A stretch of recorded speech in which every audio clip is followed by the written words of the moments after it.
ആരും തുണിയില്ലാത്ത ഒരു അനാഥ ബാലൻ കൊച്ചു പൗലോസ് എങ്ങനെ കടമറ്റത്ത് കത്തനാർ എന്ന ചരിത്ര പുരുഷനായി?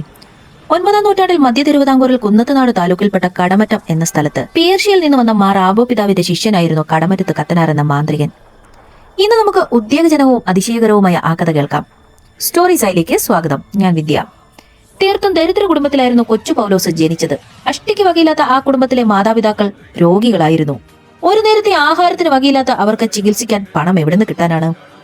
അങ്ങനെ ആ മാതാപിതാക്കൾ മരണപ്പെടുന്നു. കൂടപ്പിറപ്പുകളോ ബന്ധുക്കളോ ആരും അവർക്കില്ലാത്തതിനാൽ തന്നെ മാതാപിതാക്കളുടെ മരണശേഷം കൊച്ചു പൗലോസ് അനാഥനായി. ആരും തുണിയില്ലാത്ത ആ കൊച്ചു ബാലൻ വീട്ടിൽ ഒറ്റയ്ക്കായി. വിശപ്പ് സഹിക്കാനാവാതെ വന്നപ്പോൾ അവൻ വഴിയിൽ ഇറങ്ങി നടന്നു. കരഞ്ഞു കലങ്ങിയ കണ്ണുകളും വാടിയ ചേമ്പിൻ തണ്ട് പോലുള്ള ശരീരവും നിഷ്കളങ്കമായ മുഖഭാവവും അത് കണ്ട നാട്ടുകാർക്ക് അവനോട് പ്രത്യേകിച്ച് ഒന്നും ചോദിക്കാനില്ലായിരുന്നു. കാരണം അവർക്കെല്ലാം കൊച്ചു പൗലോസിനെ കുറിച്ച് നന്നായി അറിയാമായിരുന്നു. അങ്ങനെ നടന്ന് അവൻ കടമറ്റം പള്ളിയിലെത്തി. പള്ളിയിലിരുന്ന് അവന്റെ കഷ്ടപ്പാടുകളും ഇല്ലായ്മകളും പറഞ്ഞ് കരഞ്ഞു പ്രാർത്ഥിച്ചു. ദൈവം ആ പ്രാർത്ഥന കേട്ടു. അന്നത്തെ ആ പള്ളിവികാരിയായിരുന്നു മാർ ആബോ പിതാവ്. അദ്ദേഹം വന്ന് കൊച്ചു പൗലോസിനോട് കാര്യം തിരക്കി. അവന്റെ കഥകൾ കേട്ട പള്ളിവികാരിക്ക് അവനെ വിട്ടുകളയാൻ തോന്നിയില്ല, കൂടെ കൂട്ടി. അങ്ങനെ കൊച്ചു പൗലോസ് അന്നു മുതൽ പള്ളിമേടയിലെ ഒരു കൊച്ചുമുറിയിൽ ജീവിതം തുടങ്ങി. ആർക്കും അവനോട് ഒരു നീരസം തോന്നിയിട്ടേയില്ല. അത്രയ്ക്ക് നല്ലൊരു കുട്ടി, ശാന്ത സ്വഭാവം, ആര് കണ്ടാലും ദയ തോന്നുന്ന എളിമയുള്ള മുഖം, ദൈവഭയവും ഉത്തരവാദിത്വബോധവും കാര്യഗൗരവമുള്ള മിടുമിടുക്കനായ കുട്ടി. അങ്ങനെ വികാരിയച്ഛൻ സ്വന്തം മകനായി കുഞ്ഞു പൗലോസിനെ ഏറ്റെടുത്തു. അദ്ദേഹം വൈദിക പാഠങ്ങൾ അവനെ പഠിപ്പിച്ചു. അതോടൊപ്പം തന്നെ ഒരു ഗുരുവിന്റെ അടുക്കൽ കൊണ്ടുപോയി വിദ്യാഭ്യാസവും കൊടുത്തു. അങ്ങനെ പഠിച്ചു മിടുമിടുക്കനായ പൗലോസിന് വികാരിയച്ഛൻ പള്ളിയിലെ ഷെമ്മാശൻ എന്ന പദവി കൂടി കൊടുത്തു.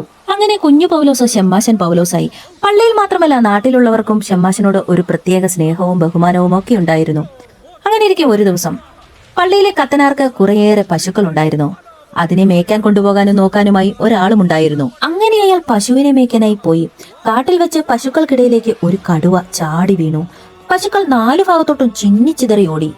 പശുവിനെ നോക്കുന്ന അയാൾ കടുവയെ കണ്ട് പേടിച്ചു വിറച്ചു. പിന്നീട് 4 പാടും ഓടിയ പശുക്കളിൽ കുറെയൊക്കെ തപ്പിപ്പിടിച്ചു കൂടെ കൂട്ടി. ബാക്കിയുള്ളവയെ കണ്ടില്ല. തിരികെ ചെല്ലുമ്പോൾ കത്തനാർ എന്തു പറയും?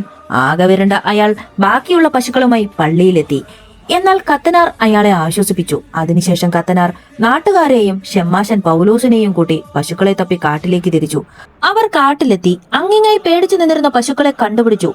ആ സമയം നമ്മുടെ ഷെമ്മാശൻ പൗലോസ് നോക്കുമ്പോൾ ഒരു പശു അവിടെ നിൽക്കുന്നു. അവിടെ ചെന്നതും ആ പശു ഓടി മറഞ്ഞു. അങ്ങനെ എന്തോ ഒരു ദുഷിച്ച ശക്തിയുടെ ഗൂഢ നീക്കം കൊണ്ട് കൺകെട്ട് പോലെ പശു ഉള്ളതായി തോന്നും. അടുത്തെത്തിയാൽ പശുവിനെ കാണാതാവും. അങ്ങനെ പൗലോസ് ഉൾക്കാട്ടിലേക്ക് വഴിതെറ്റി കൂട്ടം തെറ്റി പോയി. ഈ സമയം വികാരിയച്ഛനും നാട്ടുകാരും കിട്ടിയ പശുക്കളുമായി പള്ളിയിലെത്തി. അപ്പോഴാണ് തങ്ങളുടെ കൂടെ പൗലോസ് ഇല്ലെന്ന് മനസ്സിലാക്കുന്നത്. വികാരിയച്ഛൻ കുറച്ച് നാട്ടുകാരെ പൗലോസിനെ തപ്പി കാട്ടിലേക്ക് അയച്ചു.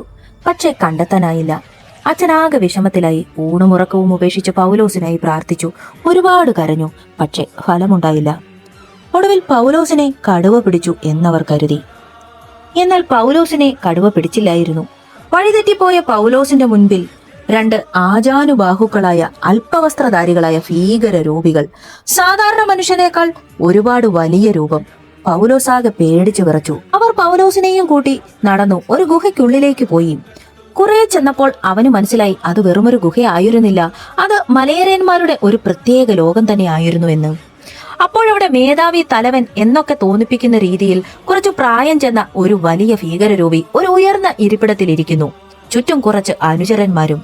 നമ്മുടെ പൗലോസിനെ കൊണ്ടുവന്നവർ ആ മൂപ്പന്റെ മുൻപിൽ പൗലോസിനെ കൊണ്ടുവന്നിട്ട് കൊടുത്തിട്ട് ഗുരുവിനോട് ചോദിച്ചു, അങ്ങുന്നേ, ഞങ്ങൾ ഇവനെ ഭക്ഷിച്ചോട്ടെ? ഞങ്ങൾക്ക് നന്നായി വിശക്കുന്നു.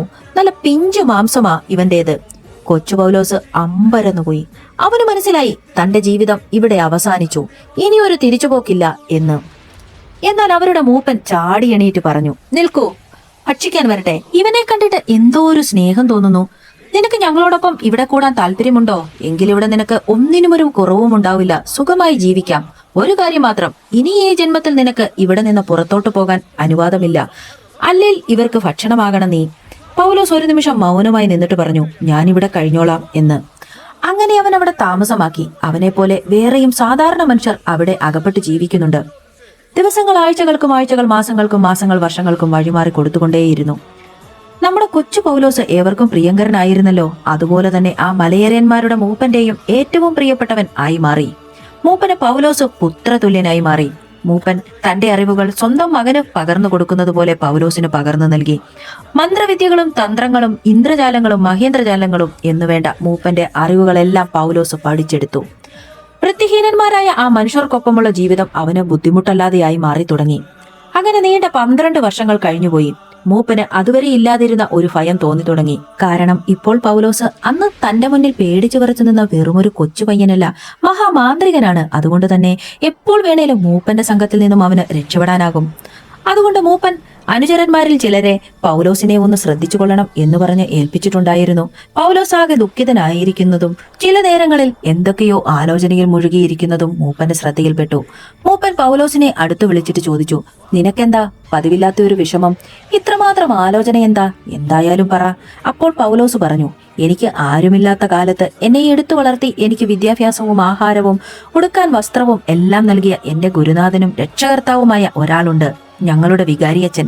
അദ്ദേഹം ഇപ്പോൾ നന്നേ വാർദ്ധക്യത്തിലെത്തിക്കാണും. എന്നെ ഓർത്ത് അദ്ദേഹം ഇത്രയും നാൾ ഒരുപാട് വിഷമിച്ചിട്ടുണ്ടായിരിക്കും. എനിക്ക് അദ്ദേഹത്തെ ഒന്ന് കാണണമെന്നുണ്ട്. എനിക്കിപ്പോൾ ഇവിടെ നിന്ന് നിഷ്പ്രയാസം പുറത്തു പോകാനാവുമെന്ന് അങ്ങേക്കും അറിയാമല്ലോ. എന്നാൽ എനിക്ക് അങ്ങനെ പോകാനാവുന്നില്ല. എന്റെ മനസ്സതിന് അനുവദിക്കുന്നില്ല. കാരണം അങ്ങയെ ഞാൻ എന്റെ പിതൃതുല്യനായി കാണുന്നു. മരണത്തിന് വിട്ടുകൊടുക്കാതെ എന്നെ സ്നേഹിച്ചു വളർത്തി എല്ലാ വിദ്യകളും പകർന്നു തന്ന അങ്ങയെ ചതിക്കാൻ എനിക്കാവില്ല. ഇതൊക്കെ ഓർത്തിട്ട് ഞാൻ ആകെ ധർമ്മസങ്കടത്തിലാണ്. ഇത് കേട്ട മൂപ്പൻ പൗലോസിനെ നെഞ്ചോട് ചേർത്തണച്ചു. മൂപ്പന്റെ കണ്ണ് നിറയുന്നത് അന്നാദ്യമായി പൗലോസ് കണ്ടു. ഒടുവിൽ മനസ്സിലാ മനസ്സോടെ മൂപ്പൻ പറഞ്ഞു, നീ ഒരു കാര്യം ചെയ്യൂ. കാവൽക്കാരെ മയക്കി കിടത്തിയിട്ട് ആരും കാണാതെ ഇവിടെ നിന്ന് പൊയ്ക്കോളൂ. എന്നാൽ ഒരു കാര്യം, ഒരിക്കലും ഇവിടെ ഇങ്ങനെയൊരു ലോകമുണ്ടെന്ന് പുറം ലോകത്തെ അറിയിക്കരുത്. നീ ഇനി ഇങ്ങോട്ട് ഒരിക്കലും തിരികെ വരികയും അരുത്. ഇത്രയും പറഞ്ഞ് മൂപ്പൻ തിരികെ നടന്നു. അങ്ങനെ നീണ്ട 12 വർഷങ്ങൾക്ക് ശേഷം പൗലോസ് ഭടന്മാരെ മയക്കി കിടത്തി തന്റെ ജാലവിദ്യ ഉപയോഗിച്ച് പുറത്തു ചാടി. അവർ ഉണർന്നാൽ തന്നെ തപ്പിവരുമെന്ന് അറിയാമായിരുന്ന പൗലോസ് ഓടാൻ തുടങ്ങി.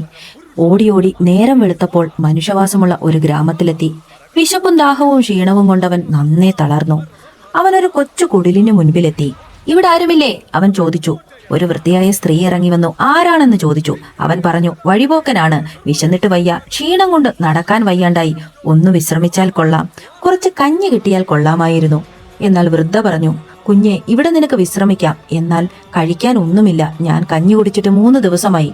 നീ വിശ്രമിക്കൂ, ഞാൻ പുറത്തുപോയി ആരോടേലും കുറച്ച് അരി കടമായി വാങ്ങി വരാം. അപ്പോൾ പൗലോസ് പറഞ്ഞു, അമ്മേ, അരിയിട്ട് വെക്കുന്ന പാത്രത്തിൽ 1 മണി അരിയായാലും ഉണ്ടോന്ന് നോക്കൂ. ഉണ്ടെങ്കിൽ അതിങ്ങ് എടുത്തുകൊണ്ടുവരൂ എന്ന് വൃദ്ധ പുച്ഛത്തോടെ നോക്കി ചോദിച്ചു. 1 മണി അരി കിട്ടിയിട്ട് എന്താവാനാണ്? അപ്പോൾ പൗലോസ് പറഞ്ഞു, നോക്കൂ, പാത്രത്തിൽ എന്തെങ്കിലും ഉണ്ടോ എന്ന്. ഉണ്ടെങ്കിൽ എടുത്തുകൊണ്ടുവരൂ. ആ വൃദ്ധയായ സ്ത്രീ അരിപ്പാത്രം കൊണ്ടുവന്നു. അതിൽ 5-6 അരിമണികൾ ഉണ്ടായിരുന്നു. പൗലോസ് പറഞ്ഞു, അമ്മ കഞ്ഞി വെക്കാനുള്ള വെള്ളം തിളപ്പിച്ചോളൂ എന്ന്. ആ സ്ത്രീ ആകെ കുഴപ്പത്തിലായി. എങ്കിലും അവർ കഞ്ഞിക്ക് വെള്ളം തിളപ്പിച്ചു.